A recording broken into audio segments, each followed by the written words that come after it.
Okay, I want to do the first video on these prostitutes. I do think that, I have a view that may be interesting. I do not think that prostitution should be illegal because to me, I see it as it's your body, it's your choice, it's your life. I can't tell you not to put a price tag on your body because it's your body. How am I telling you to do that? That doesn't make any sense to me. It's kind of like suicide. Like if someone wants to commit suicide, to me, in my opinion, if you choose to do that with your body, it's your choice, it's your life, I have that libertarian view towards things. Like, if it's their body, I don't think I can tell them what to do with their body, But with that in mind, what is being talked about here, it's not really about that. It's talking about accountability, responsibility, and things of that nature, and I want to talk about that. So let's go. Are operating in Las Vegas? Thousands. Thousands, yeah. In the beginning, I didn't know I was going to get trafficked, that I was going to have a pimp control all my money and watch my every move. So this was modeling before. This was when I was trafficked. $5,000. For an hour? Yeah. Right there. She's working. A lot of people don't want to get on camera. They're afraid to tell their story because this is real. Oh my God, $69.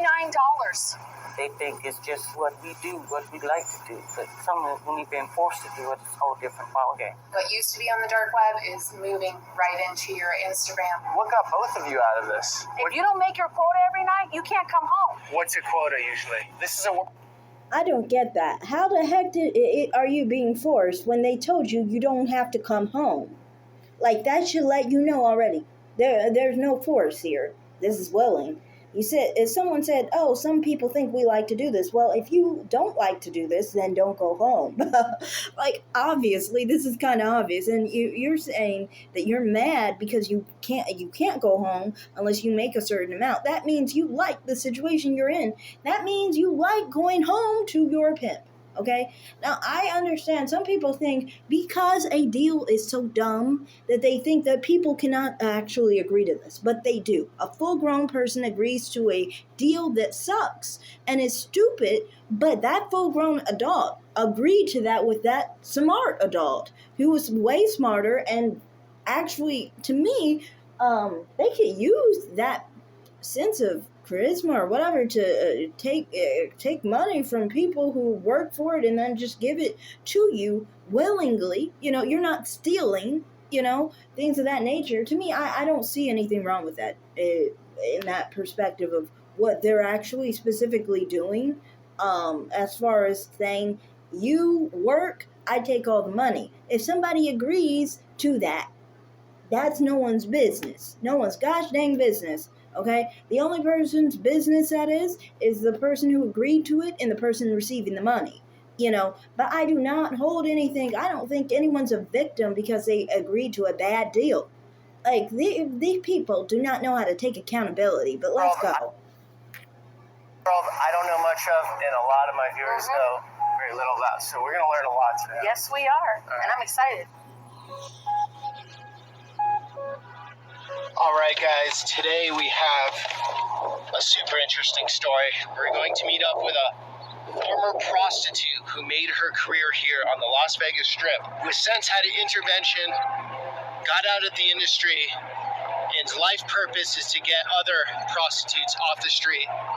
She's going to show us the ins and outs of what goes on here, and then bring us on to the home that she started that rehabs these women, gives them job training, therapy, and the skills to get into something else in life. So we got a great opportunity to get fantastic insight of what goes on here on the Strip.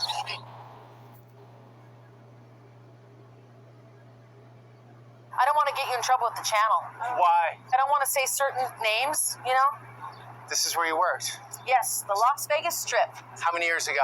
Oh my gosh, from 1987 to 98. Like, full-time in the escort services.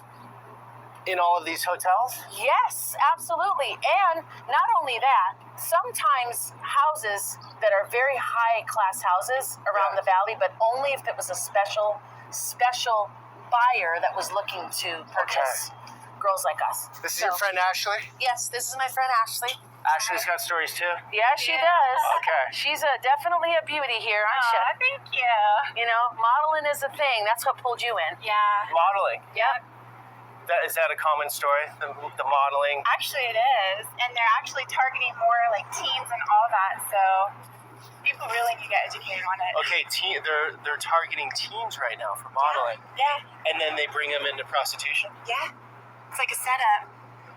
And honestly, if you think about it, prostitution denotes choice. When you don't have a choice and you're mentally wounded and you've gotten, this complex trauma thing from being raised as, like me, this background, hers is a little different. That's why I like both of our stories, because the background that I had was complex trauma filled, with my father abusing my mother in front of us kids and then abusing us kids. So it was normal for me to look for a strong man that took charge, because that's who my daddy was. Okay. And it's funny because... So, you mean to tell me that you think you did not, because you're going to blame people because you had a bad daddy. That's what you're doing right now. You're saying your dad abused you, your dad beat your mother up, and somehow that has to do with the fact that people are now supposed to be like, you are not accountable for the actions that you take part in. You are not accountable for selling your body. You are not accountable for this. You're not saying yes when you are saying yes because you were traumatized as a kid. That's not how it works. How the heck how is this? I mean, like, people selling drugs could do this. People killing somebody could do this. And, I do not, like I said, prostitution I do not put on the same level as killing someone. But I'm saying your actions in any regard. You know what I mean?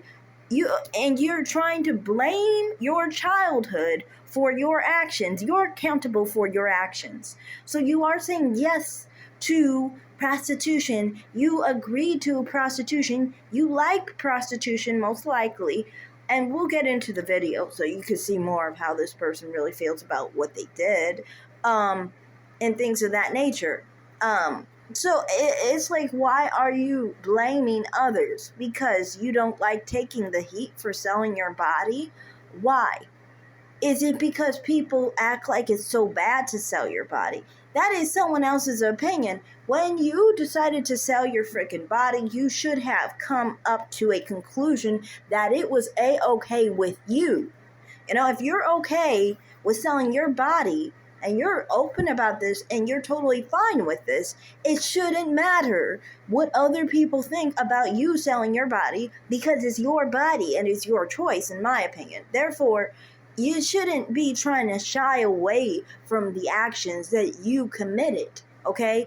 You should not be shying away and acting like, oh, well, I had problems in my life. I was mentally wounded by my daddy beating on my mommy. Oh, no, I am not accountable for my actions of, selling my body, or anything else for that matter. Like, if somebody was selling drugs, they're not accountable because, they feel like, they grew up in a household where, drugs was always around, and their parents were drug dealers, so they saw it as normal. And so then their mentality on everything makes it where, mentally they could not choose not to sell drugs. They could not choose to not be in a gang. Like, this is stupid. Someone else could say that they went through a violent childhood and they're beaten and abused in all kinds of ways, and then they killed somebody. They killed several people. You get what I'm saying here? How are you saying that you're a victim when you are the perpetrator and you are perpetuating the acts of prostitution? This doesn't mean that you're a bad person, one, and it doesn't mean that prostitution should be a crime, but you are committing the act of prostitution, just like someone is committing the act of drug selling, just like someone is committing the act of, killing people, which obviously these things should be illegal, but I'm just pointing out, you are committing these acts. You are responsible for your actions, or else, You never are actually being culpable for your actions, your part in this. And you have the whole part, by the way, because you are committing the prostitution. You are soliciting. You were. Anyway, continue. The pimp hoe game. That's the one I come from the original. We the original OGs. Just to let you know, we the original. I don't care. Anyone tries to replace us. What, pimp and hoe what? Pimp and hoe parties. What do you mean, the original of the parties? Yeah, we were like the original inspiration for all of that. The decade that I come from, the 80s and the early 90s. Okay, so this is a world I don't know much of, and a lot of my viewers know very little about. So we're going to learn a lot today. Yes, we are. And I'm excited. So you see a couple different worlds going on when you go into casinos, Oh, absolutely. right? Like, Okay. I have to fight my flesh from being triggered from my past and to believe and know that I'm in the reality that I'm in right now. Okay, Because explain it's that. so strong. The senses and the feelings and the surroundings and the colors and the nuances and the different people walking by, I can literally look in a crowd, point out pimps, people that are being trafficked. I can point out men that are buying, so we call them tricks, Johns, Marks. I can see in this crowd right now who would be a potential buyer of someone that is underage or someone that's 18 and over. This bathroom is the one that I would go to touch up my makeup or whatever, refreshing up after doing dates, which is going to the tricks or client's room, whatever buyer's room, doing what you gotta do. And then I'd go here, and then I'd walk down there to go up and like meet more people and see what I can do. Yeah. So this is That kind of shit is so annoying too, because if somebody is trying to get somewhere, they don't want people to see them looking all a mess. You know, you didn't have your makeup done, maybe you run on the bus or whatever, and you trying to just get your makeup done, and you have hoes basically going into the bathroom, making women who put on their makeup and get look badly when someone could just be trying to, do their makeup. Now look what you do. You make women get harassed by random men, get harassed by all sorts of people and put women at danger because you are a prostitute who tries to use public facilities like this to basically push your goods and stuff.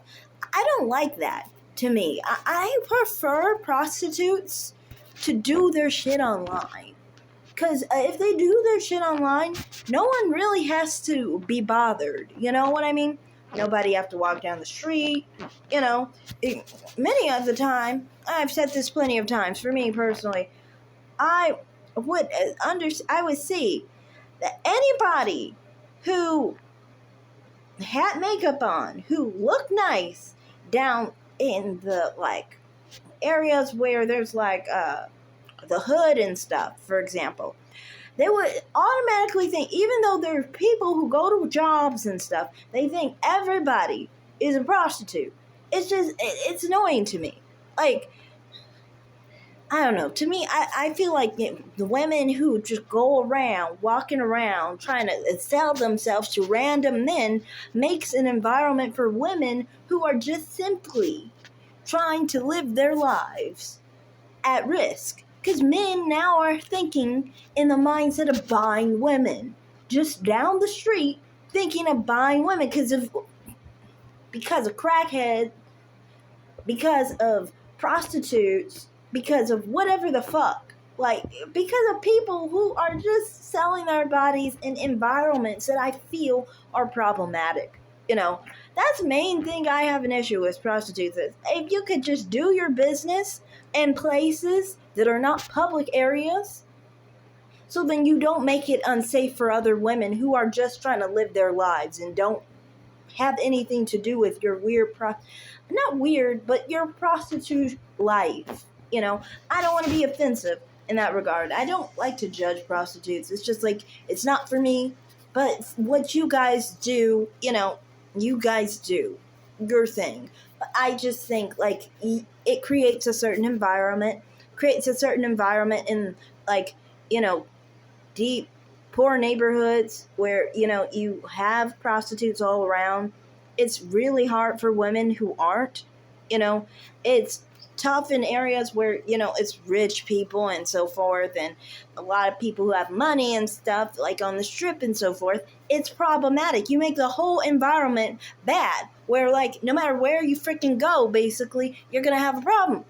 Because prostitutes like you got the low scale ones on the street, on the corners, in the low bad neighborhoods, and then you have these in the casinos and all the bullshit. Like, I just get tired of it.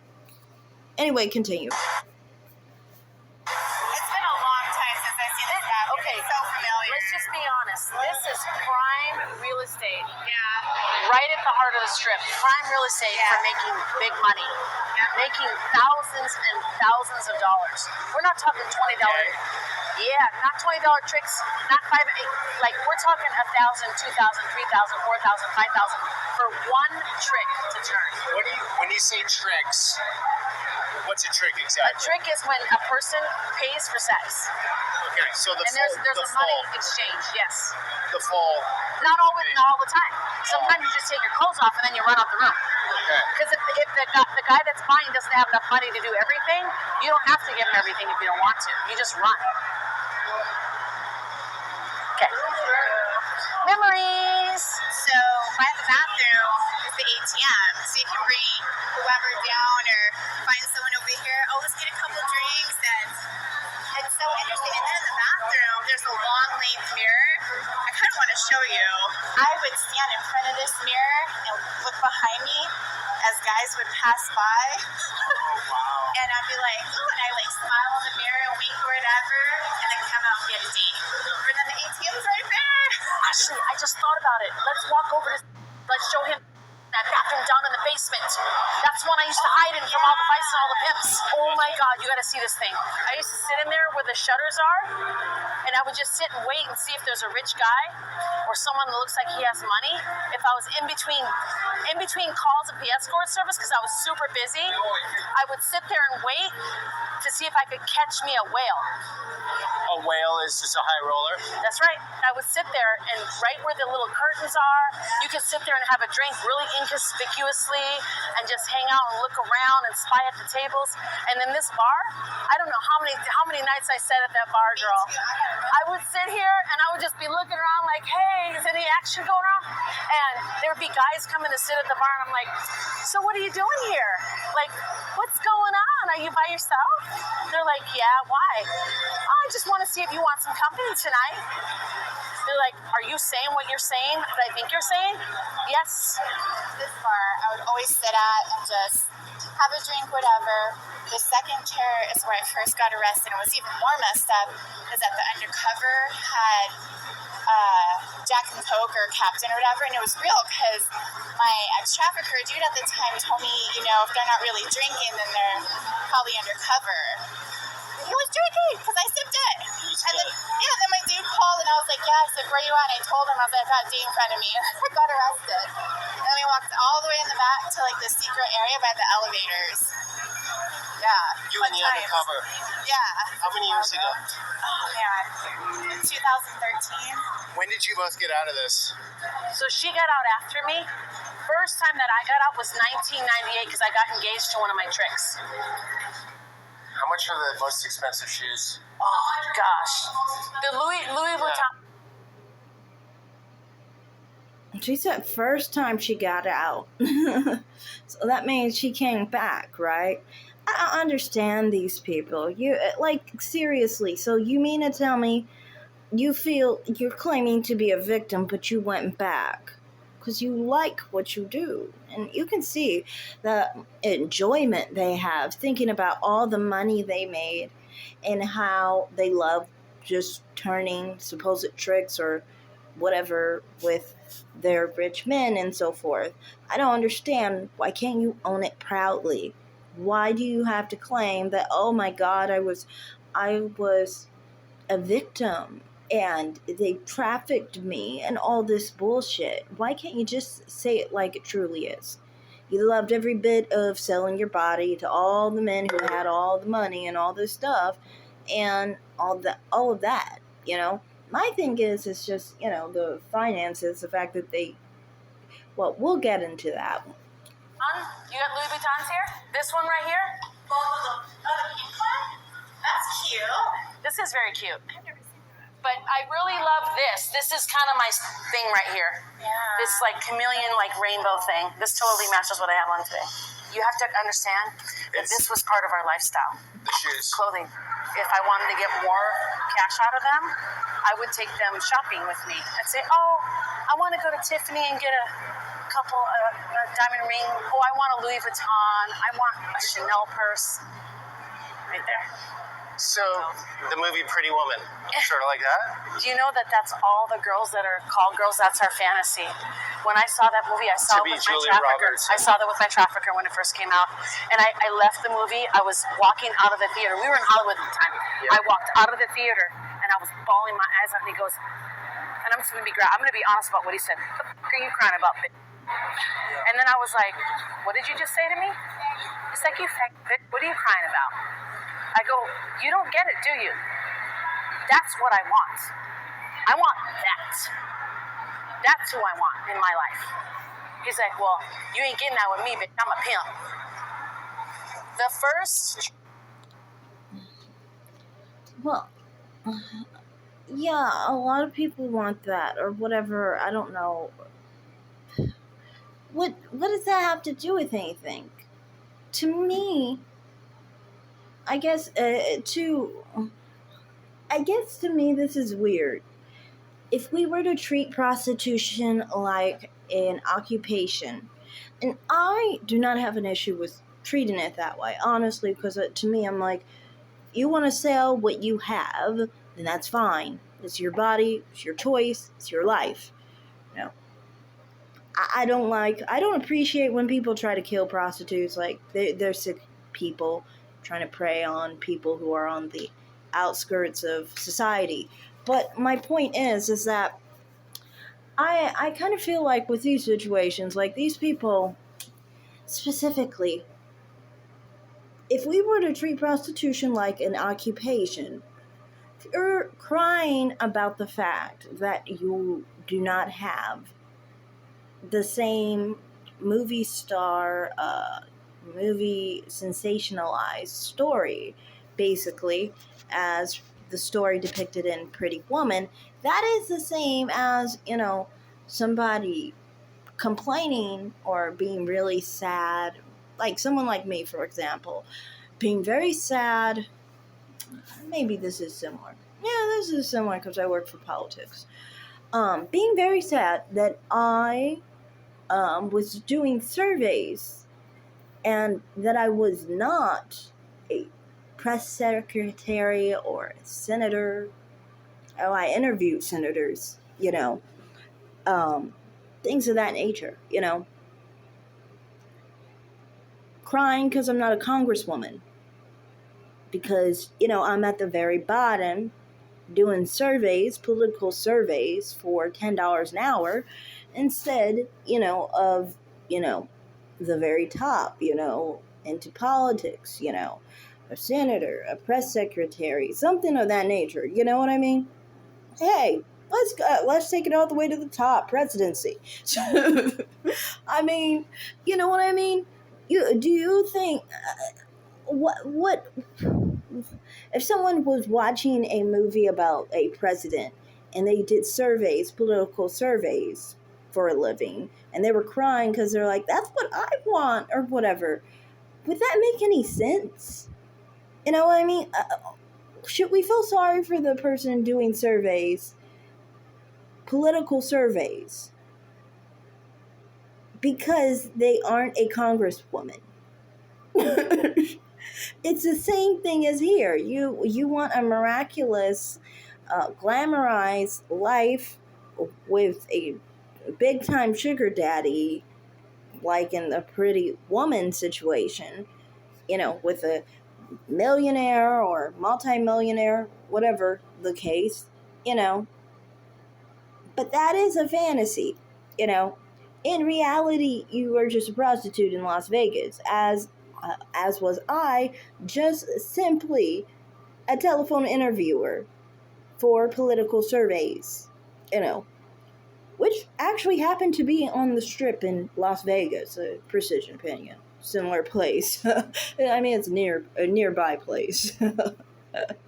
But my whole point is that specifically, I don't really get why people try and say things like this, because it's like, I had the same.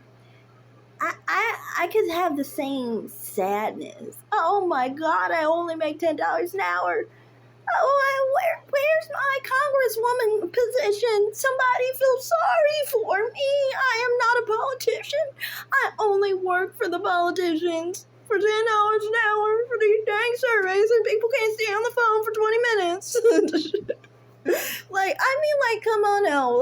That's, to me, the same thing as you, Las Vegas prostitute trying to say you wish you were a movie star or a movie, example of a Pretty Woman, which isn't even a real story. At least mine is a real situation. That's not even a real story. But yeah, I mean, that's what we're comparing here. You are saying that you don't have the occupation you would like on the level that you would like. But that, I don't understand where the sympathy, how we're supposed to sympathize with this. I sympathize with that as much as I sympathize with any coworker that would be crying about doing surveys instead of being a congresswoman or congressman. You get what I'm saying? Or a politician. It's the same thing. Anyway, continue. Trick I turned in Las Vegas was at a certain bar that was very famous. A lot of people went to it. And it was near a nightclub inside a very famous casino that we're walking towards right now.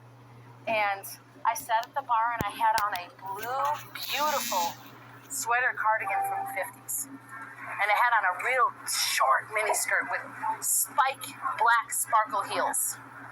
No nylons, totally tan. My legs were shiny. And I was just sitting there all sexy. And this guy walks up to me and he's like, "Hey, do you know what time it is?" I said, "Really, dude?" I said, "You have a watch on your hand right now. Seriously?" He ended up giving me $1,000 just to go upstairs and talk. So I did. So you weren't a prostitute at this point? No, I was. I was already turned out. Okay. I'd already been to Hawaii. How did you start? So I started because I was in Minnesota at the time. I had 3 jobs. My girlfriend and I were going out to some nightclubs with fake IDs. I was a teenager, and she and I met these 2 guys at the bar, and they were pimps, and we didn't know it. They were undercover pimps. So this goes in front of the casino. You have more a good view. Okay. Right there. Right there. She's working. She's working. How do you know? Just because she's dressed? How do you know? Her face, the way she's looking, the energy. A lot more at night, though, right? Oh my gosh, so much more at night. No, honestly, in my opinion, prostitutes in Las Vegas, they kind of think everybody is that way, I think. I mean, prostitutes are weird to me. They're the loudest about their prostitution. They're the loudest about their drug addictions. They're the loudest about every freaking thing. They're always trying to run around, ask people who wants to buy them. And if it's not that, then they want to know who can get them high. It's just always, they're always bothering someone. It is. It's always that way. It's not even that they specifically,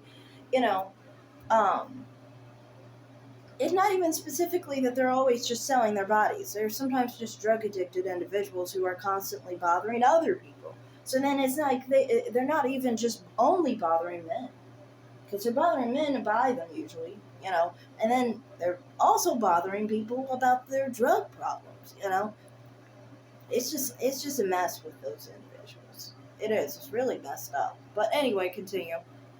During the day is like a safe shift. That's what we call it. I call it the renegade shift because when I left both of my pimps, specifically my first trafficker, I should say, I worked during the day because I knew that he was sleeping all day long because he was up at night all, That's when you make the most money. You make the most money when people are drinking, people are getting high on cocaine, people are getting high on weed or fentanyl, whatever it looks like.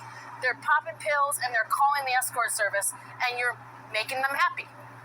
Okay, so origin story. You're in Minneapolis, your friend, you're going out to clubs, a pimp, you meet a pimp. Yes, I met this pimp, and I did not go with him. My girlfriend went with the other guy. The other guy became a very well-known pimp here in Las Vegas. He brought her out to Hawaii, and then when we went to Hawaii, I turned my first trick on the Waikiki Beach with a Japanese man, and I didn't have to have any sex. Just Going up this don't way. go this way. I'll go right here. You didn't have to have any sex. What'd you do with him? All I did is take my clothes off. And the guy freaked out, and he kind of lost it. It was less than 3 minutes, and I just walked out, and I thought, who would not do this for a living? Like, who would not get $500 or $1,000, $2,000 just to take their clothes off? Because I'm in like flame. Let's do this, you know? And Yeah, but Amy today would say no, right? But here's the thing, of course, but there was no internet back then. This was 1987, such an underground world. It was so taboo And I find it so weird. So, if you're really saying that you loved every bit of it, you started off loving every bit of it, you were like, wow, I get to take off my clothing and that's all, and I get all this money, and so forth. I don't understand how you go about telling anyone that you are somehow a victim when you loved every bit of taking your clothes off and getting paid for it. Like, that kind of tells you that obviously, you clearly are someone who specifically, enjoyed prostituting your body, selling your body. I just don't like the line, and saying, oh, it's traffic. No, you're a prostitute. You sell your body. It's okay that you do that. In my opinion, it's your body. It's your choice. But do not try and pretend that somebody else is making you do that. Continue, though. so attractive. It just drew me in like the Twilight Zone. You say it's attractive, but a lot of women would say that's very unattractive. You know what? I have to be honest with you, on my flesh and my wants and needs of the human body of a female, it's very attractive to me because I can meet a very wealthy man, I can meet a good-looking man, I can find a man that can take care of me and my family for the rest of my life, and I'll be happy. And that's our idea and fantasy we sell ourselves when we get into the business. Okay, so you have that Richard Gere fantasy from Pretty Woman. Absolutely. Like you're going to meet that guy. Yep. And it's, off into the sunset. Mm-hmm. But you're not using logic because logic says, here's a trick, here's an amount of money, here's an amount of time, and it's over. Right. Oh, no, thank you, ma'am. She's probably being trafficked herself right now, labor trafficked. You think? Oh, yeah, she's so aggressive. There's reasons why people are like that, and that's happening in our city a lot. Not just sex trafficking, but labor trafficking of the Asian community. It's a great advantage for the traffickers to really take advantage of all the different countries and cultures of different people that can't speak English. Okay, so I don't want to put Vegas under the bus because I was just here with my wife. We had a great time. Like, there's so much amazing stuff here. The performance, Cirque du Soleil, right? Yeah. Or like any of the shows. Murray the Magician. Yes. Did a video with him. Such a cool guy, right? Yeah. But they're just I know him, different. by the way. They're different levels here, right? Yeah, there is. And operating at the same time. Like you're also- saying that lady's trafficked, but potentially. she potentially is, the way she's acting. See how aggressive she was? Pushed you and tried to make you take her card. Yeah. You only do that if you're under the gun trying to make some money. So she's trying to make her commission. If she doesn't make her commission for her trafficker, she's going to get in trouble. Or her family won't eat. Or her kids will be taken away by the traffickers. They're forcing you, force, fraud, and coercion. That's the definition of sex trafficking and labor trafficking.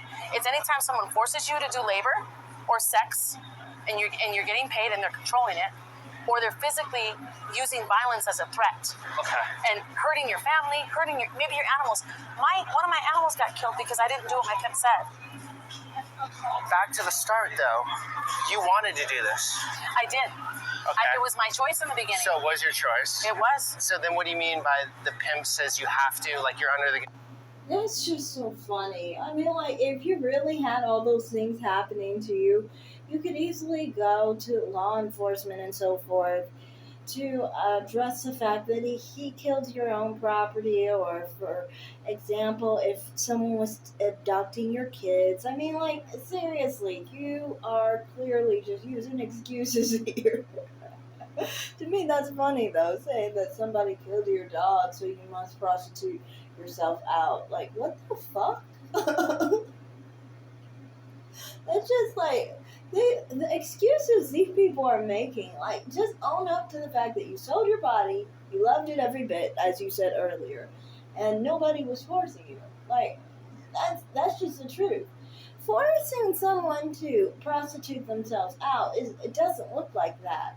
Usually, it looks a lot more of a manner like, for example, a lot of people who are, prostituted out and they don't wish to be, when they have an out, they start running and saying, like, help, get me away from these people, and so forth. When you get abducted by people and you find finally a way to get away from them, you do not find a way to come back to them, It's just what it is. It's just very weird that you would think that someone would buy the fact that you sold yourself because they're going to abduct your kids, or they're going to specifically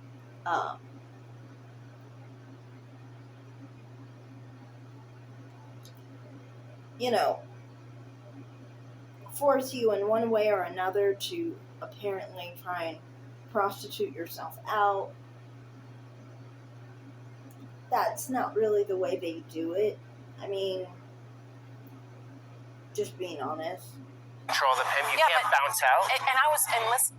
You're mainly talking about mind control, but that is not something that people address, because full-grown people are accountable for the fact that they let someone else basically run over them, basically.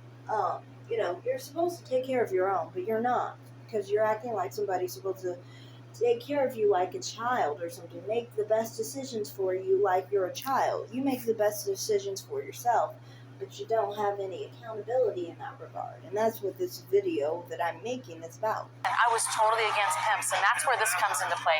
Okay. Because if y'all know that song, I'm not going to say the name of it. The song has a female and a male rapping back and forth.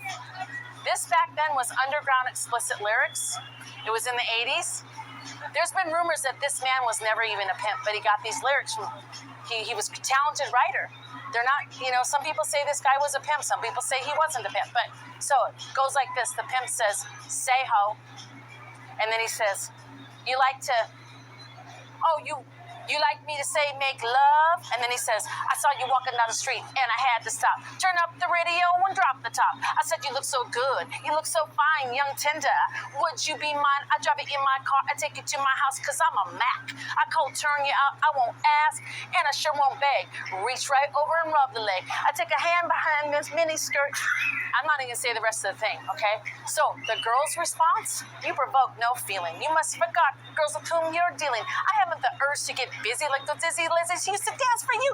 You're through, I can't put them up like your vocab is restricted. You're addicted to the words you inflicted time after time, lie after lie. Talking about the things that are on your mind. Do they call you short? Is it your height or your width?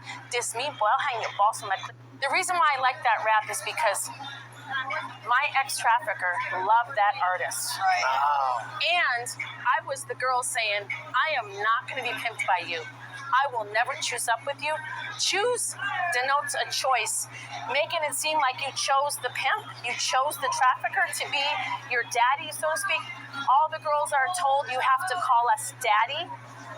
Daddy this and daddy that, because you're in this family, this stable of women that's sharing the same man. Right. They're having sex with the same man. So all the prostitutes are having sex with their pimps. We call them sex trafficking victims, but not all of them. Yeah. What's the Well, clearly you chose to have sex with him over and over again. Clearly you chose to give your money to him over and over and over again. I mean, I don't understand why these people don't want to have accountability just because they think that somehow they'll convince people into thinking that they're victims and not culpable for committing a crime, because it is illegal to prostitute yourself out. I think that's the main reason why they want to do that. And I don't believe in trying to make stigma against that, but I do think, like, we need to be real about it and stop acting like a full-grown woman who chooses to have sex with this man every night, chooses to spend time with this guy every night, go back home every night, give the money every night. You know, you choose to get into this agreement with this man. It is a bad business deal. It's a business deal you chose for yourself. You know, and you have to understand, maybe it was a poor choice in your life, and to learn from it. If you don't learn from your mistakes, you'll continue to make them. Anyway, continue. Say prostitute? I don't call them prostitutes because anytime you have a trafficker, they're being trafficked. Okay, so anyone that has a pimp is a sex traffic victim? But what if they want to pop out? I'm sure some pimps are like, whatever, bye. Well, the thing is, when I used to work, when you leave a pimp, you leave with nothing, first of all. Number two, when you leave, you get beat down, hunted down. They send their handlers to find you, and you get kidnapped, which happened to me. I got all my hair cut off in front of 6 pimps, and they brought their girls to this checking of me. They call it, I was getting served. And my ex-trafficker made me take all my clothes off, my pimp, and he said, bend your head down. And he had a gun to my head like this. And so I bent my head down, and I heard the razor turn on. And he shaved all my hair off because he knew that my money was part of my look. Like my long, blonde, curly, pretty hair, right? And back then I didn't have colors like I do now. So, but what's so funny about, and that was traumatizing. I was totally nude. He beat me with a tire from a fireplace. And he was checking me in front of the other pimps. The pimps were like, man, check that. He was spitting on me like loogies, like, in my face. And then he took the poker from the fireplace and he just went, boom! And my leg right here got, like, the muscle got completely killed. So I to this day, I can feel, like, on my muscle tissue that there's like a void of muscle right there. And he had me there at that lure, at the lure of the pimps, for probably about 6 hours, and then he brought me back to my own house, and he already had a girl waiting, sleeping in my bed, and I had left him, Peter. I wasn't with him anymore, and he kidnapped me back into the stables. You'll see that. That would be the same as, like, for example, you know how those gangs go? After you leave the gang, oh, it's hell. Like, it's way worse than that, by the way. I mean, many of the time when people leave the gang, they die because people will kill them. They already know if they leave the gang, they will be killed. Are we saying that gang members, drug dealers, are somehow victims? They're traffic victims. Because if they leave the gang, they will be killed. They chose to enter the gang in the first place. That's why people don't make those choices to commit crimes and, to enter crime families, like drug dealers and, gangs and so forth. They don't choose to do that because they don't want to get into all of that because they know they won't be able to get out of it. The fact that he just basically cut your hair off and beat you up, that's actually much more mild than what gang members do to ex-gang members. Many ex-gang members, they just kill, So, I mean, like, that was pretty mild for a illegal activity, just pointing out. And I'm just saying, so then basically all, like, crime institutions, if it's a killing pack, if it's a gang affiliation with murder and drugs and all the other things, if it's any of those things and you, refuse to take part in it after a while and you stop taking part in it, that's not going to be specifically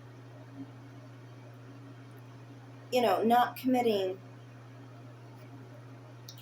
meaning that you're not culpable for entering the gang in the first place, or in your situation, entering a pimp, prostitute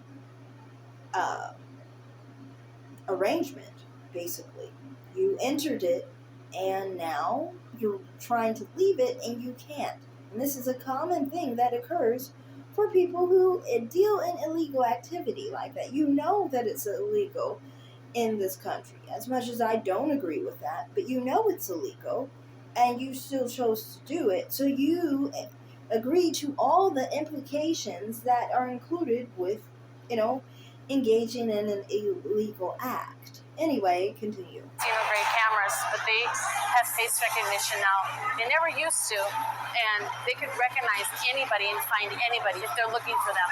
That's just the way it is. So, as a whole in Vegas, do the casinos know about this Absolutely. system? What's going on? They're being trained. I've trained several casinos already. I train casinos. They hire you. Yep. I've trained security how to spot girls, how to not trigger them out and treat them, how to treat them with respect when they're telling them to leave the property, how to offer them services when they're trying to get away from their pimp.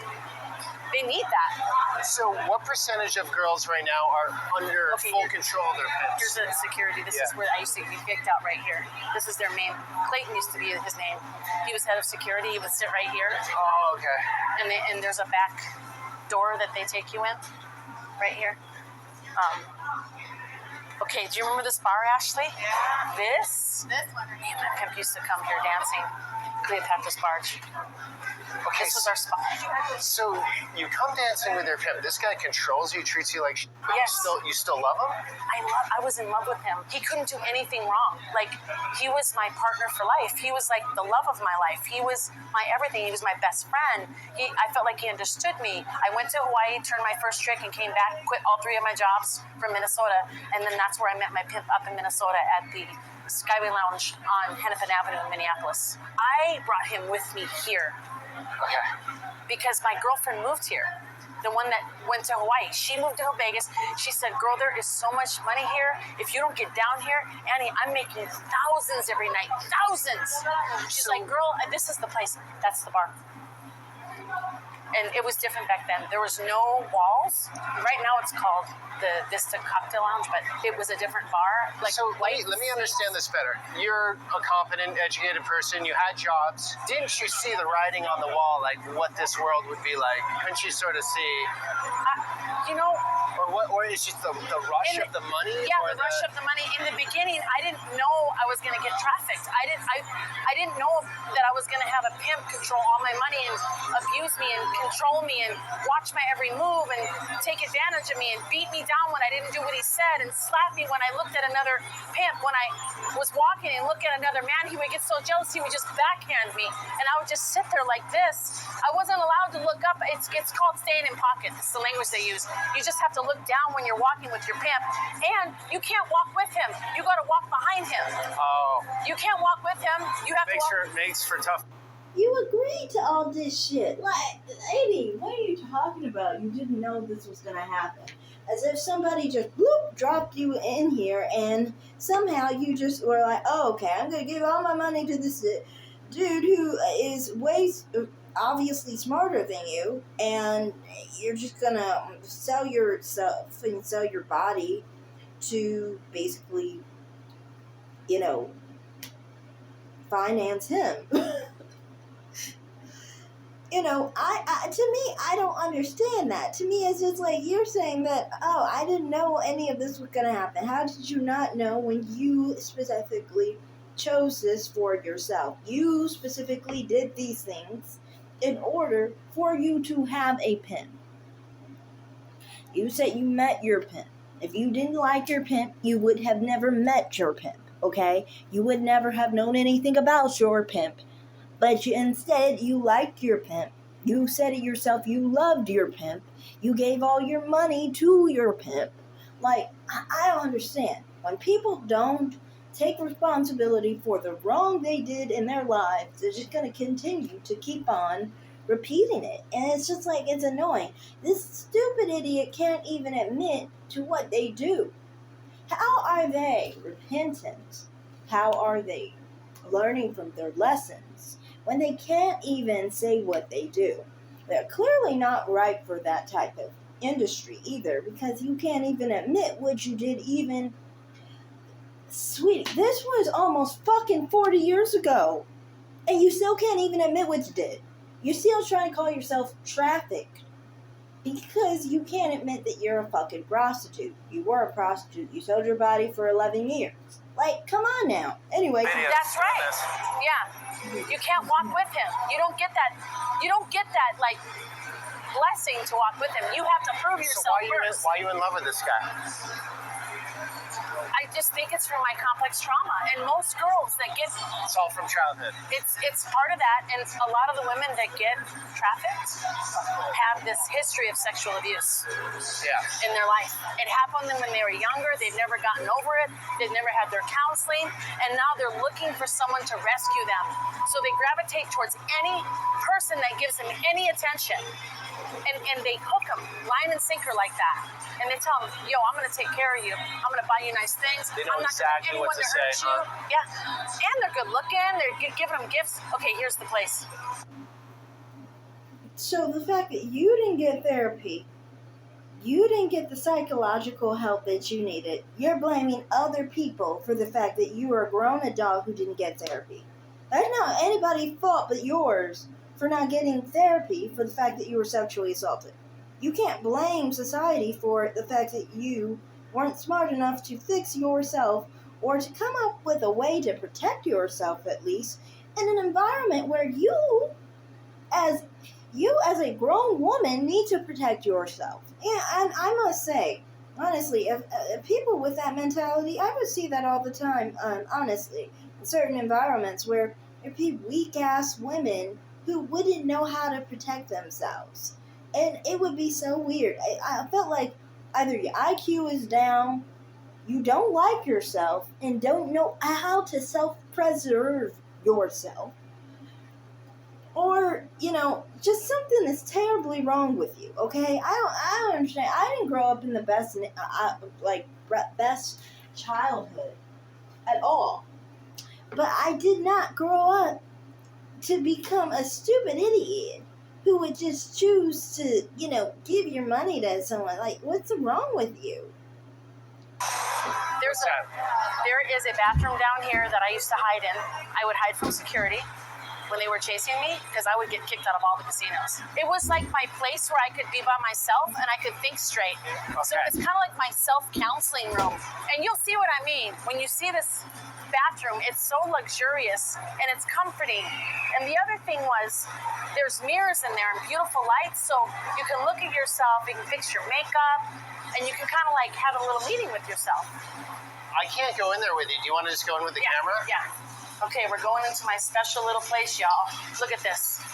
Beautiful. Okay, first of all, this is the bathroom section. And then, this is where we go and we sit and we do our makeup. Look at this. Isn't it nice? And these nice, cute little chairs. Don't worry, I don't got you guys on camera. And I would just sit here and I would check my makeup in the mirror, which I'm going to do right now, just to make sure I'm not leaking. Yeah, this is the scene right here, baby. And I would sit here in these nice little chairs, and I would wait for my phone to ring and my beeper to go off so I could go on calls. Every time I got a call, I would sneak and park over there because I didn't ever think security was following me. I thought I was being slick, but they were watching me on the cameras the whole flipping time. This right here is the most expensive retail space in the world. Guess what? Really? My favorite stores are here. The tricks would say to me, where are we going shopping? I'd be like, well, no, we're not going to Jimmy Choo's. We're going to Johnny Versace's because I want to get me some jeans. So the tricks, you had a fee for the trick. Yeah.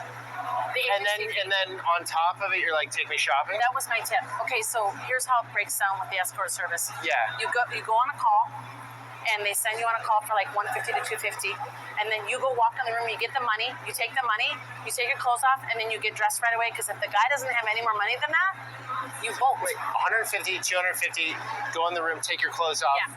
5 seconds, back on. And you make $50, but that $50 goes to the phone girl, the girl that sent you on the call, or the phone guy that sent you on the call. So you make no money off that. So whatever you make above and beyond that, that's yours. And then you. So your job is to get them to want more. Of course, and they always do. Because once you take your clothes off, why wouldn't you want more? Especially if your body's cute, So you're pretty. How much? Oh my gosh, it depends. If the guy has crocodile shoes on, if he has a Rolex presidential watch, I'm going to tell him it's $5,000. For an hour? Yeah. Or if he doesn't have that, I'll say, well, it starts at 1,000 and goes up from there. How much does your pimp get out of that 5,000? All of it. All of it? 100%. So then your pimp pays you every month, every week, every day? Oh, I broke myself every single night that I got home. I would have 10 traps, we call them 10 drops. 10 drops to 15. 10 drops? Yeah, drops. What do you mean? So those are drops to the agency fee. So we're talking about like between $1,500 and $3,000 or to $5,000 in drop money, not the tips. The tip money was above and beyond that. So the pimp would get the tip money. That's what he would get. My tip money. You're with a trafficker pimp. They get 100% of money. That's the deal between you two. So how does he know? How does he know though if the guy tipped or not? You can He doesn't. He conceal has to it. trust you. And trust me, I used to hide money everywhere in the house. That's how I escaped. You live with your pimp. And I would cut pieces of the carpet out, and I would stick. He doesn't even know this, so when he watches us, he's gonna laugh. I would cut. He's gonna laugh. Yeah. You still talk with him? No, but I know he's probably gonna watch this video. I would cut pieces of the carpet. I would put it inside the statue. I would hide it near the chandeliers. Like I did scandal. I'd put it in my car. I'd cut pieces of my car and slide the money in there. And I had a stash. So if I needed to leave him, I could run. Like I would stash like 10,000, 5,000, 15,000, whatever it was. We call them racks back then. So $5,000. Your pimp takes all of it, but how does the money break down? You said you have to pay off the bartender, maybe. You have to pay off the. So I worked for the bartenders, and I worked for mostly bartenders and valet drivers. Okay. So I had, and then also concierge from certain hotels. I would split the fee in half with them. That was our deal. So if I got a call from a nice hotel, like a 4 or 5 star hotel, I would split the fee. So if they quoted someone 10,000, I would get 5, and they would get 5. And I would get to keep the 5, but then that went to my pimp. That went to my trafficker. How much would your pimp pay you? Nothing. He would give me $5 or $10 So why are you to go buy condoms. You're only doing this at this point out of fear? I'm doing it out of fear, but love. Because I have a trauma bond with him, and I'm in love with him, and I want to make him happy. How normal is this? It's very normal in the pimp world. Very normal. Why not just go on your own? It's less safe? I did do that. It's called renegading. You feel lonely, and I tried it for many years, off and on. But you're always looking around your shoulder like he's going to find you and kidnap you and hit you and pistol whip you. And that's what they do. They don't allow girls to be renegading by themselves. Okay, now it's starting to rain, y'all. So you are brainwashed into believing this person loves me, this person cares about me, this person has my best interests at heart, this person's building a future for me, this person's stashing money for me, this person's building a business for me. This is all about the family and the love and all about our future. Buying houses, buying jewelry stores, buying real estate, buying cars, looking good, having racks and stacks and having diamonds on our fingers and Rolex watches with diamonds and bling here, bling there. That's what it was. If there was so much money in Vegas in the late 80s and the early 90s, you could swim in the money. The economy was doing good, and we were just banking left and right. And I never thought that it would ever go dry. I never thought that I could not make money.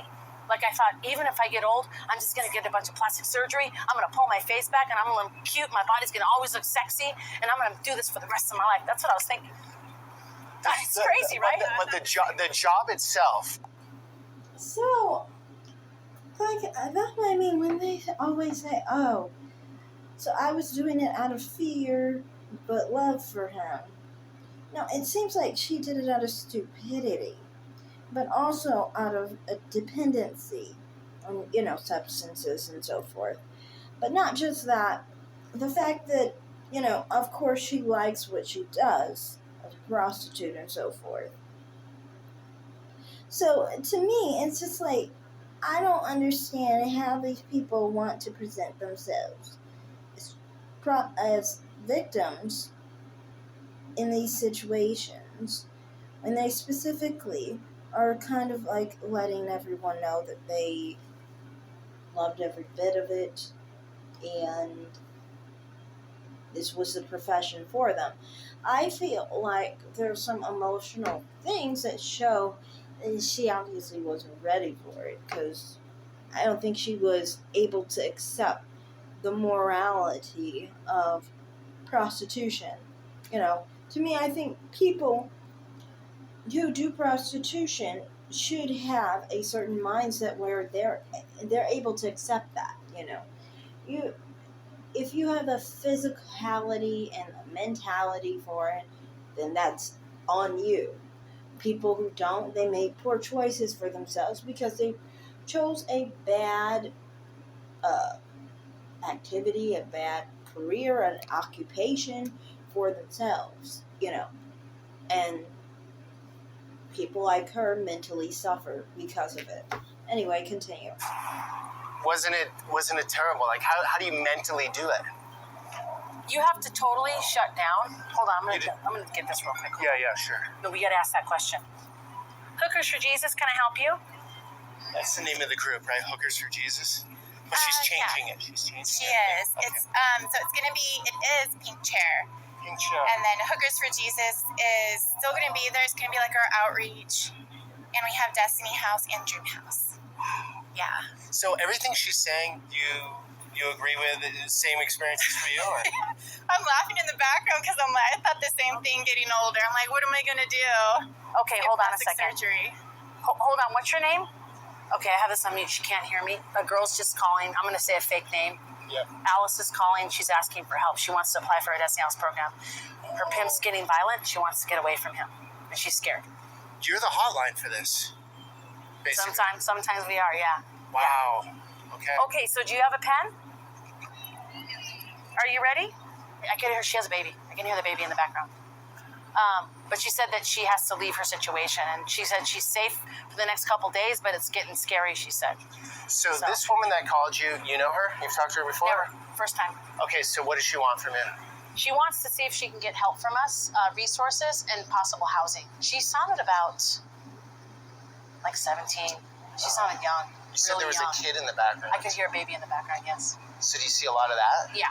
It's very common for the traffickers to get their women pregnant because it traps them into the relationship longer, and they can keep the girl from leaving. Because the average life of a working girl that's with a pimp, okay, the average time that they stay, if they're a good pimp, and they, and I don't want to quote any pimps, but you're supposed to pimp so good that she leaves you. She never gets fired. You pimp so good, she leaves you. Wait. You pimp so good so she stays with you for life, I would think. Yes, but you pimp so good, she leaves you. That means you're a hard pimp, and you worked her to the bone, and now she's too tired, she can't work anymore. That's what that philosophy means. How many years does that relationship typically last? 5 to 7. If the girl's in love with her trafficker and is totally bought in to the relationship of the stable of sharing him with a bunch of women, and then building that dream together, because they're all building the dream together. It's an entrepreneurship. They're making a dream come true for each other.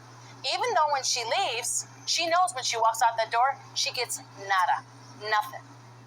So every trick that takes place, every John that is out there hiring a prostitute service, or I'm sorry, not prostitute, what am I supposed to say? Well, most of them are victims of trafficking. Okay, every victim of trafficking, known as prostitute also, every one of those services is big. That's so funny. How do you say, what am I supposed to call them? Anyway, continue. Basically indirectly funding this pimp's lifestyle. Yes, absolutely. I think if they knew, I don't think men are inherently, no one's inherently evil, right? We're not waking up going, I'm going to be $1 million, I don't think these men that are purchasing. I don't think you get it, though. How the heck is anyone evil? Because some people think morally it's wrong to be buying people. But other than that, why would you think someone was evil because they paid somebody to have sex or pay them for anything for that matter, not even just sex for that matter. If someone was paying somebody to, for example, my old bosses at the survey place that I worked, if they paid me and they knew that all my money goes to Jimmy down the street, are they wrong for working me, giving me my money, and letting me give all my money to a random Jimmy down the street? No. Of course not. That's why I mean, you guys always are blaming the whole freaking world. One second is your daddy. Is your dad who beat your mom, who beat you, and then another time it's the fact that there's sexual abuse in the history. Then it's a pimp who asked you or told you. Well, he's really just asking you because you give it willingly. Maybe demanding it, but either way. You give your money to a pimp, and then you want to blame the pimp. You want to blame everybody but yourself for the actions that you are committing. See, the pimp did not give himself money. You gave the pimp money, and then you come complaining about giving all your money to a pimp. I don't get these people. I don't get how people talk about pimps and prostitutes, and then they talk about the pimp being such a... One thing that's weird to me is that they'll act like the pimp is such a terrible, evil person, when it's like, I think they're both equally bad people, in my opinion. You know, one's selling their body, the other one's encouraging it. You know, it is what it is. But who's the dumbest person is more the question. It's more important to ask. Not really evilness, especially when we're talking about prostitution. I mean, like, hey, when we're talking about morality here, I mean, like, morality, who the fuck is talking about morality when we are talking about prostitution? That just is weird. Who's talking about evil when we're talking about prostitution here? Like, to me, the more important question is who's dumb? You're dumb, lady. Nobody is as dumb as this lady. Okay? No one is as dumb as this lady or any person who is in this person's type of arrangement. Okay? Like, no one is dumber. Okay? Nobody works hard all day and gives all their money to somebody else down the street for nothing really in return. You know, and not like, you know, I understand, like, some people, you know, you don't make enough. I used to do that. You know, I used to not make enough. When I worked for the survey place, my first survey place, did not pay me enough. I worked like $3,600 a year, basically. I made like maybe $400 if I added the extra money I made outside of work. So then, on top of all of that, I pretty much made barely enough for rent. And no bus fare, no clothing, no cleaning products. I mean, I literally had to do swag bucks to clean my body and to get clothing. I mean, it was that bad that back then. So, I mean, you know, in that sense, you know, I did spend much of my money, if not all my money, on rent. But I got something in return. You know, everybody buys things, but they get things in return. This fool here didn't do anything besides get high. And, you know, well, drugs just remove your brain cells. Well, that's not anyone's fault that you chose, you know, drugs. It's not anyone's fault that you give money to random men who did not work for it, and you worked for it, and you choose to give it all to somebody else. Now, that's just what it is, you know? So, that's all I have to say in this. It's just like, I don't understand why people think someone's going to have sympathy or think that, oh, someone's so evil because they know that you are going to give it all to some random Joe down the street. That's not their fault. That's not their problem. It wouldn't be a morality issue And it wouldn't be evil if that was in any occupation other than prostitution. Okay, if it was an occupation like, for example, flipping burgers, okay, managers, general managers, top people who pay your, who give you your check and stuff, cut out your check and everything, they know that when you walk out that door, Jimmy down the street is going to come and collect the whole check. You're going to get none of it. That's between the person who received the check, who's flipping burgers all day, and Jimmy, okay? Well, we cannot tell other people what to do with their money, okay? That's not anyone else's prerogative besides yours. You chose to give all your money to a random Joe, that's nobody's fault. That doesn't make other people evil, okay? That we didn't stop you from giving all your money to a random dude. Continue. Women really understand the ramifications of pornography and sex for sale and what happens behind the scenes.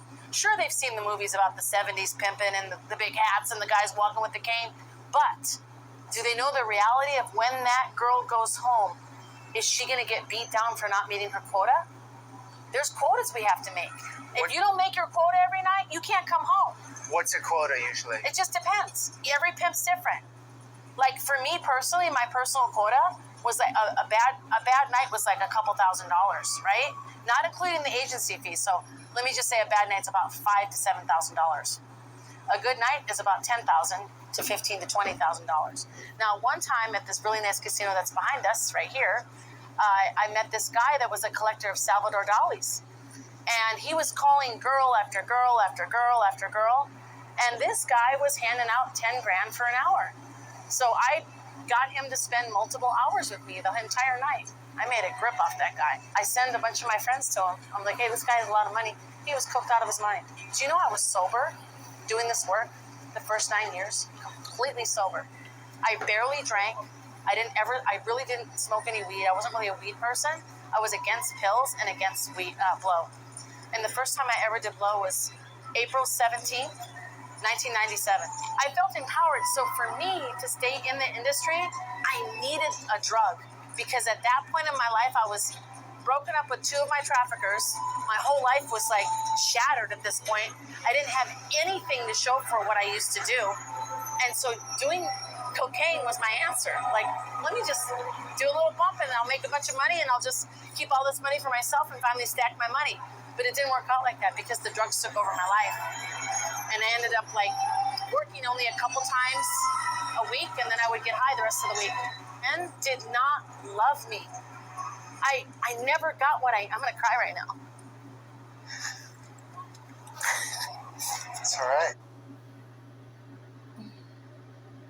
So because you have relationship problems, that's men's fault? Whose fault is this? I don't get it. It's like a pity party for the fact that you're having relationship problems.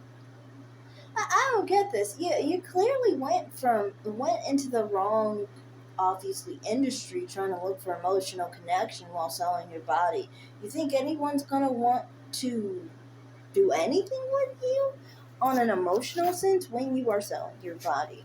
It's like this person came from another planet or something and doesn't know how humans react to each other when people decide to put a price tag on their bodies. I mean, I can understand if you came from another planet somewhere and you guys do it differently over there, but here we have a universal, like a global idea of this with prostitution, okay? We all have the same understanding. So, I mean, like, I just don't understand why you would act like you are shocked about that. I think it's more so you're just trying to get sympathy for this. But it's just like, to me, it doesn't make any sense because it's like you did this all to yourself. You know, if you wanted to specifically change, then you would take accountability. You know, I just get tired of people like this trying to rebrand prostitution into some kind of victimhood. When it's like you're going off of being a victim of all of your actions that you are committing against yourself, I guess. I mean, honestly, to me, I don't really see it as you're committing actions against yourself, because to me, it's just like, well, it's just you're selling your body. If you agree to this and you find that okay, then it's not an offense to you. But if you're upset about selling your body, then why the fuck did you do it in the first place? I don't get that, really. But anyway, continue. I never loved the real person that I was inside. I just wanted to be loved by them. I just wanted them to see me for who I really was. I didn't want them to think of me as a call girl. I wanted to be Annie. I didn't want to be Fallon anymore. That was my working name, Fallon York. I wanted for them to love me as a real human being. Yeah. 100% my soul. And I couldn't get that. And so That's just weird.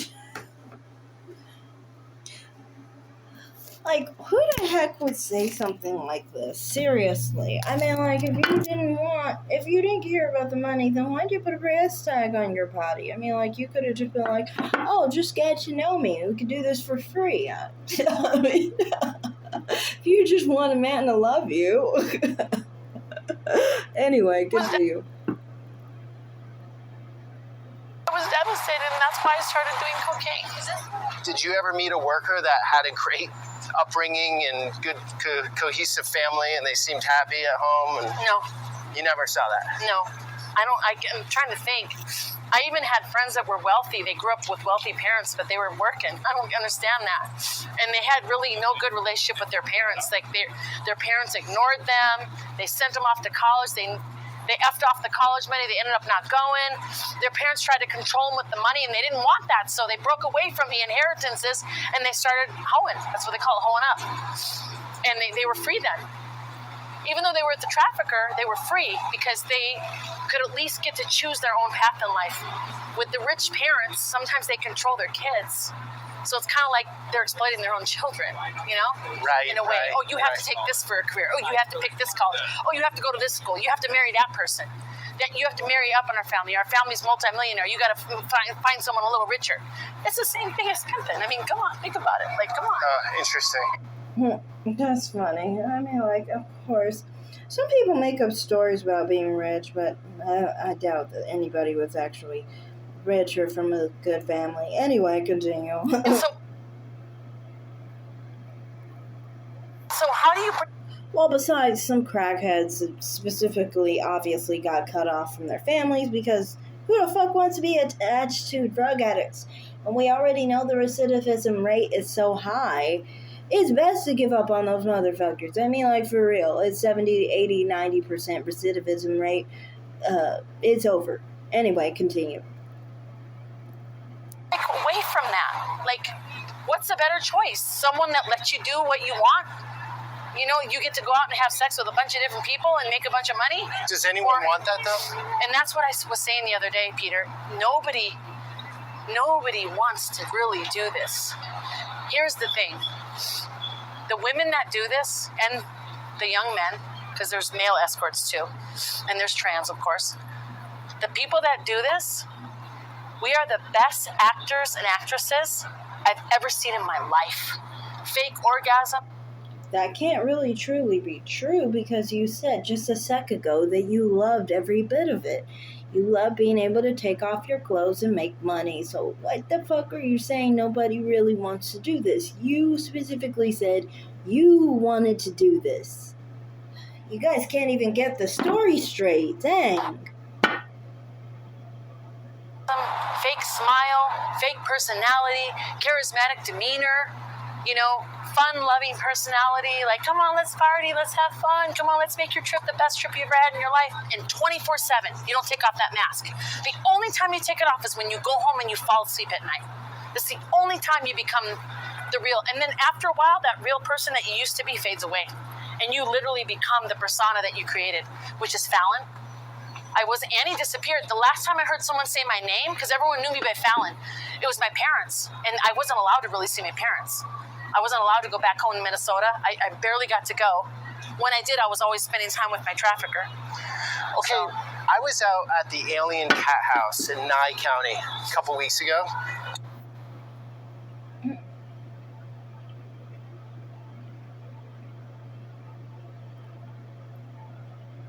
I don't understand this. To me, it's like, why don't you like admitting that is who you are? People who try to basically split themselves off from who they are when they commit a certain act or do specific behaviors are people who can't accept their own actions. They can't accept what they do and what they're capable of, who they truly are. And that to me is a mask in itself, because you can't even admit to who you are and what you do. You have to claim that somebody else did it. You have to claim that Fallon or whatever did it, and not Annie. That is Annie. That is you. You are Fallon, obviously. You just think that Fallon is a disgusting character to be enjoying, loving, selling your body. You have that stigma against selling your body. And to me, it's just like, if you agree to get into the industry, you got to be okay with it completely. It's like, every job that I've ever done, you have to be okay with getting into that industry, and I've never gotten into prostitution, obviously. I would never do that. But what I've specifically done in my life is like menial jobs, basically, like fast food, health home surveys. I mean, hey, to be honest, I've been desperate enough to do surveys while guys would act all weird on the phone. I mean, hey, at the end of the day, how it worked at the second job that I was doing surveys, it was like, at this point, all I need is one survey in 4 hours, and it was better than the other job. So when it got really bad and it was like cell phones and people are dropping off like crazy, I don't know, people getting cut in 2 hours and so forth, for me, my mentality was, you never hang up the phone. I don't care what the guy is saying on the other line. I don't care if a chick is saying anything on the line. That's how I was. I was like, I don't care who is saying what on the line. We got to get this survey done. I'm going to ask about your roads. I'm going to ask about your schools, the potholes, how your governor is doing, and so forth. I don't care what is in the background. As long as I get an answer, doesn't matter. I've had several people come on the line try and tell me, thinking this would get me to get off the line. Tell me that they're having sex or something like that, so then I could get off the line. Nah, I'm still staying on because I need my work. Anyway, I've never had anything against any job that I've ever done, ever. In any survey I've done surveys where guys would call me, tell me to fuck off, you stupid bitch, and I still ask more questions. Like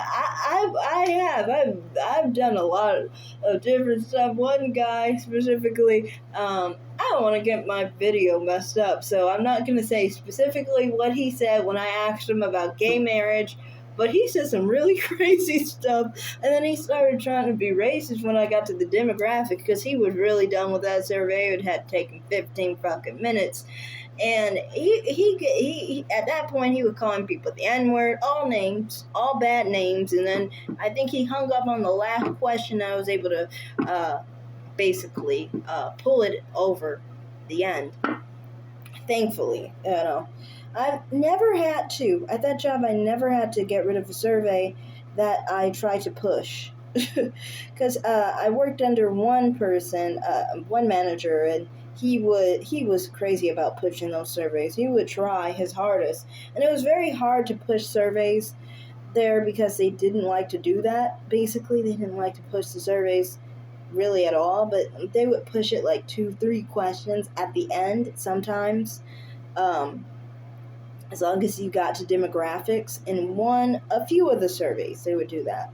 It was rare. They weren't really all in for that. But anyway, my whole point is that, I had never had anything against anything I've ever done in any of my surveys or anything else I've done, and, you have to have that mentality. Whatever job you do, you have to be the mentality that you do not have anything against, in any sense, what you do. I mean, as a telephone survey interviewer, I noticed a lot of people could not stand getting cursed out and the phone hanging up, for example. Some people, I remember one lady, she just stormed out, was just so angry, cursing people out as she left. And nobody kicked her out, by the way. Nobody fired her. The lady was just mad. Whatever the person said on the line triggered her. She was done. She was done with the job, but she was storming out, just cursing like a storm. Or whatever, So to me, like, from my perspective, some people at my job were not made. Some people are not made for the job I was doing. You know what I mean? Some people are not made for her job. Some people are not made for other things. If you're not comfortable with what you do, don't do it. Anyway, continue. A video of what's outside of Vegas. I came up to this house, cat house. I didn't think they'd let me in or let me film. They did. I talked to a worker there. She honestly Says she loves it. She honestly seemed like she enjoyed it. Like, the person in charge of the cat house didn't seem nearly as happy. Yeah, because they were afraid she was going to slip and say the wrong thing. No, but they wanted her to speak. Yeah, because she's going to advertise their services. Yeah, but I looked at her in the eye. She didn't. I think she said she's providing a service. There's a lot of loneliness and unhappiness in society. Right. And she can help people, and she feels a purpose in that. Yeah. Then she goes It's home true. to the Bay Area. She goes to the Bay Area. Mm-hmm. It's like 1 month on, 1 month. The person he's talking to right now says she liked it. If you listen, she said she liked the fact that she took her clothing off and got paid for it. She did not like eventually realizing how she was giving all this money to this dude who didn't do anything. But that was the agreement she agreed to, She thought that was a cool idea somehow. Or, she didn't like, getting arrested, She didn't like how it emotionally made her feel, Things like that, She wasn't able to grip with that, but that doesn't mean that she didn't like it. She clearly liked taking her clothes off and getting paid to take her clothes off and have sex. Anyway, continue. Off or yep, something. that's what they do. You cannot leave. They go home, and she's in other hobbies and stuff. Mm-hmm. But she didn't seem upset about it.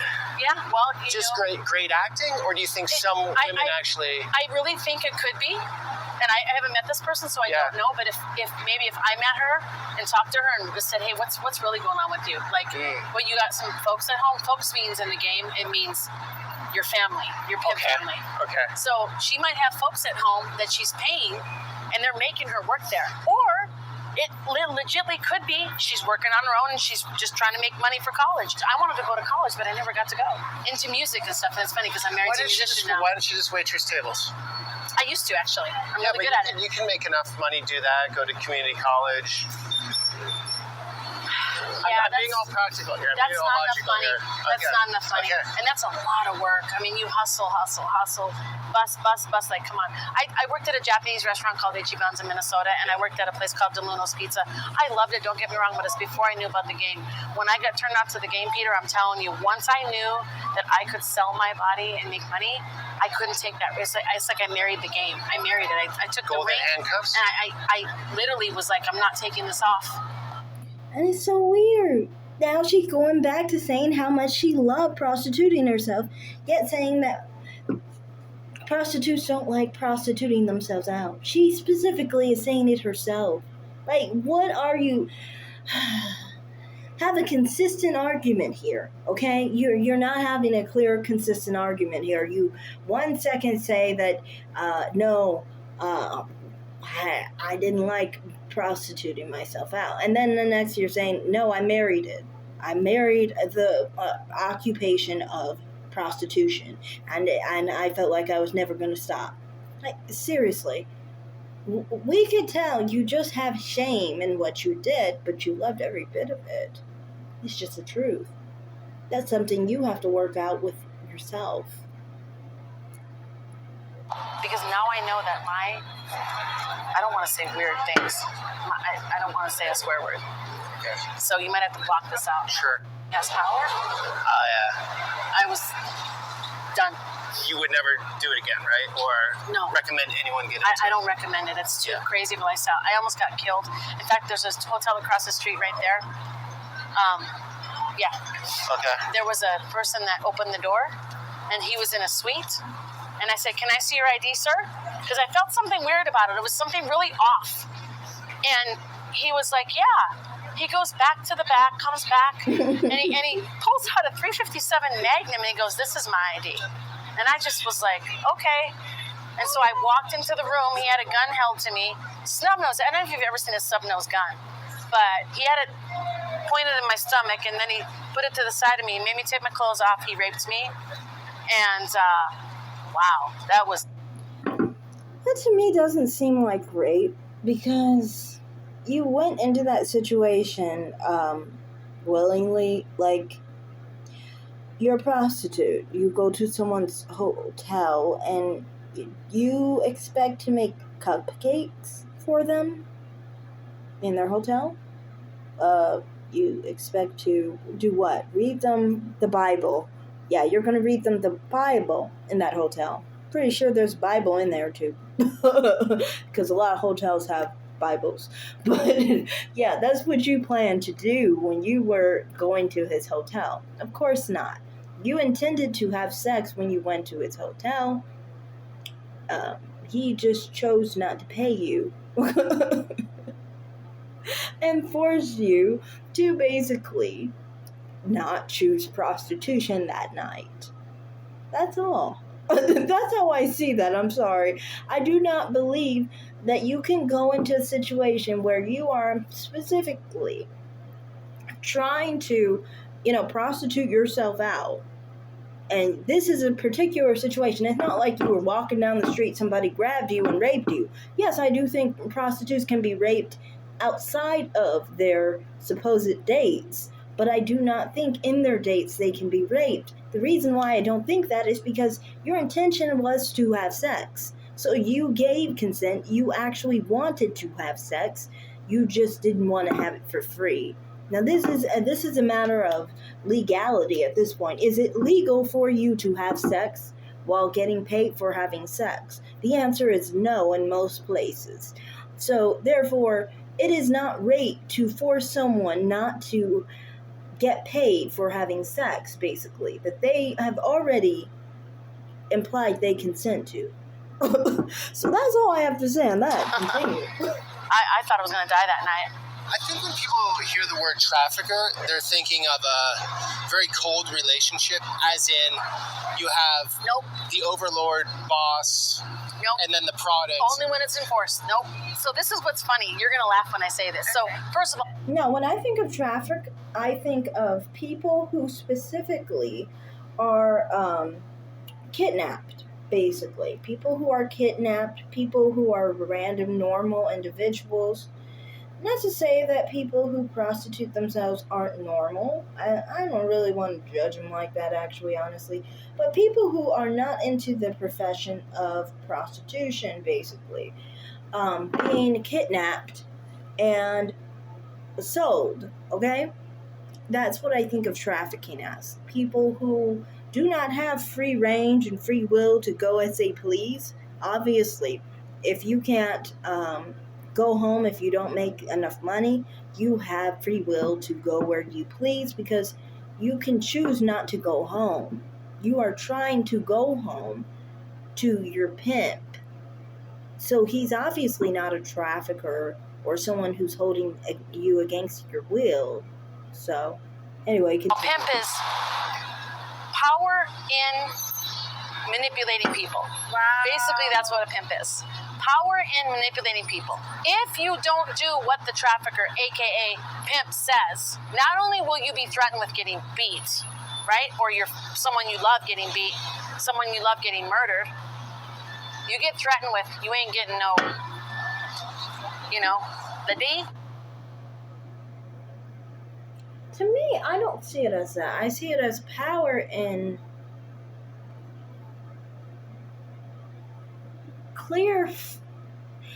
people who are clearly idiots. That's what is power in. Power in the stupid, the idiotic. The people who, for whatever reason, yes, drug addiction, but more than that. You have such a level of insanity and stupidity that you gave all your money that you worked hard for to somebody else. So basically gaming a damn fool.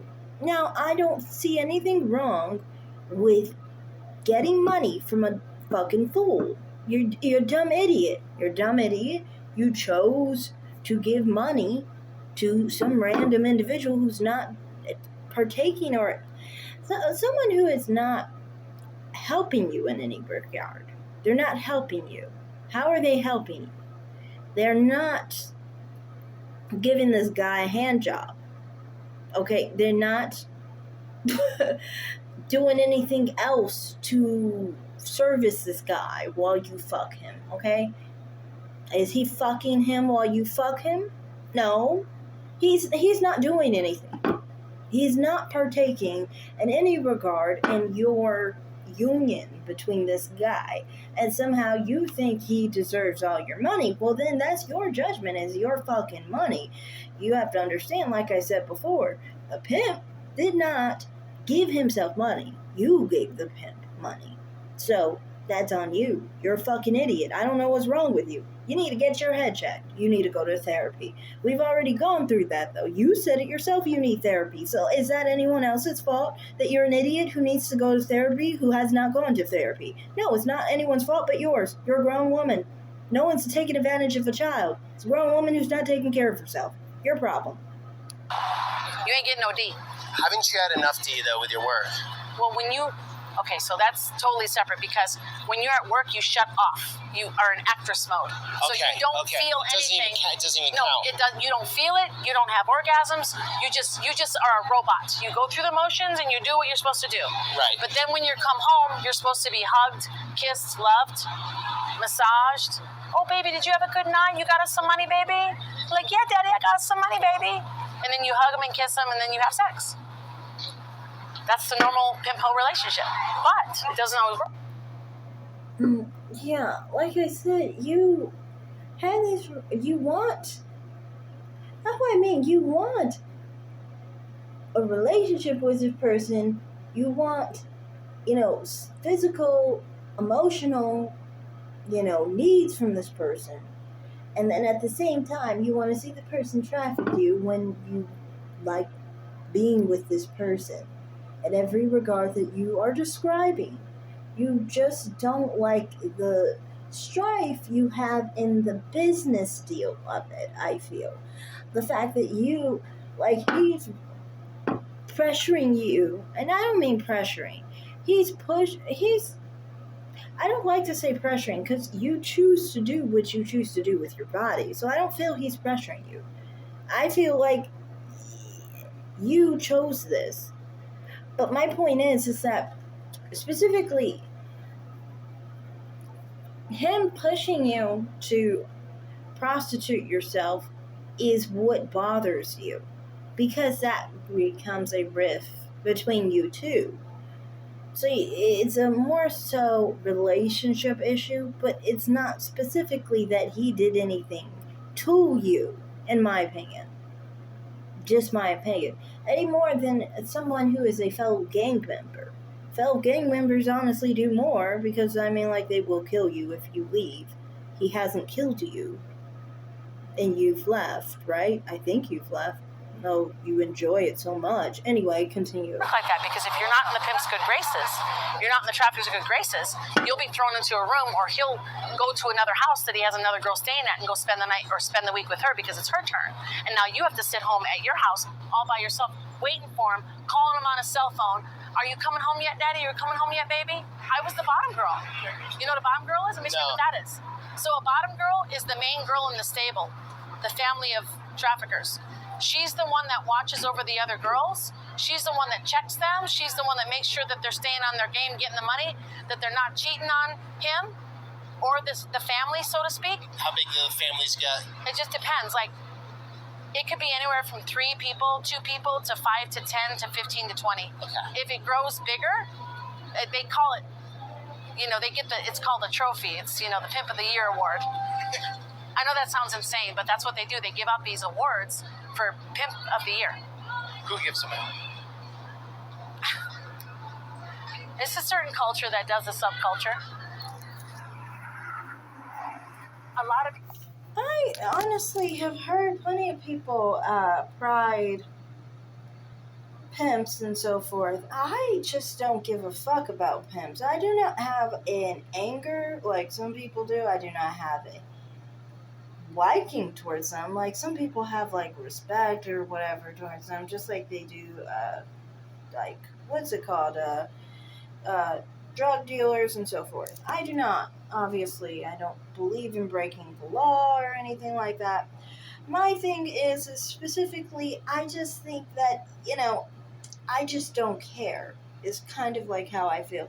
As long as you're not kidnapping anybody is more my thing. If you're just gaming a dumb idiot that's on crack and drugs, that is between you and that person. I wish that we could get them in prison for, the drug stuff and all that stuff. Well, we just let them out and everything and keep them out and stuff. And, that's not really what I favor, really. But, yeah, I don't know. To me, and all in all, I kind of feel like these type of people, they act like somehow, I personally don't see the prostitute as less bad than the pimp. I don't see, why would I? They're literally selling themselves. So shouldn't I obviously, if I think that prostitution is bad, wouldn't I think that prostitutes are bad? Because it's they're the ones doing it, So that's just my thing. I find this very annoying, when people try and act like, oh, you should be blaming the pimp or whatever. To me, it's like, I feel like they're kind of both at fault, So that's all I have to say in this video. I'm going to be done. I just think, like, this person and people like this who try to rebrand prostitution into some kind of victimhood club is just like, one, you're never going to learn from your lessons when you keep pointing the finger at everybody else, when you are a grown adult who just sold your body to everybody who had cash, basically. And also, on top of it, it's just kind of like, from my perspective, I feel like, it feeds into the whole thing of having shame. Like, these people have so much fucking shame in what they do. They're looking to blame everyone left, right, and center for their own actions and their own choices in their life. And they're never going to learn from their lessons when they behave this way and do not learn from their mistakes. So thanks for watching, everyone. Like and subscribe, comment down below, and have a great day. Bye, guys.